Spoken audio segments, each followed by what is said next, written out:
I'm meteorologist Cindy O'Quinn with your Citizen Florida tropical update, and we're looking at Harvey, a tropical storm.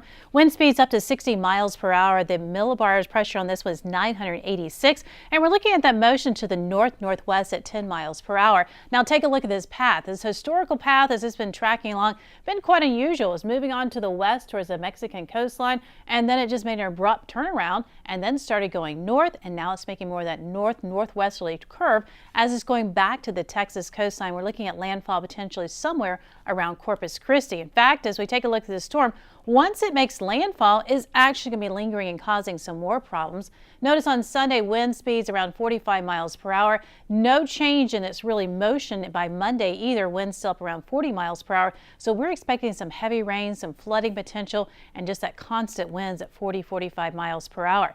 Here's the latest hurricane warnings, including Corpus Christi up to Victoria, tropical storm warnings for Houston, and also for inland areas of Brownsville right along the coast. Brownsville, you're sort of right on the edge of that hurricane warning. Also, we are expecting this storm to be making landfall in the next day and a half or so. And watch these paths here as it goes on shore. Interesting sort of little zigzags, others just sitting, and then there's a couple of the paths that take it more towards the lower Mississippi River Valley then as we go a little bit into the time period. But we are looking at that landfall sometime on Saturday and then just sort of sitting there across Texas the next couple of days. But here in Florida, we have a different concern. This is with Invest 92, looking at heavy rain and flooding possible over portions of the Florida Peninsula. So still continuing with that heavy rainfall potential. Here it is as it's continuing to move on to the western coast. It was in the eastern Gulf of Mexico. Now it's moving into the western shores of Florida, this little Investigation 92 area, and then we'll be crossing the peninsula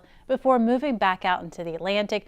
Once that happens, we'll start to see their rainfall totals then diminish. But before then, a lot of rain expected in Miami, 4+ inches, even back up around Fort Myers, around 4 inches, 1.5 inches in Tampa, and then 2 to 3 between Daytona and Orlando. So some very heavy rainfall from Invest 92, but we're also watching Harvey as it's barreling towards the Texas coastline, threatening to be a hurricane.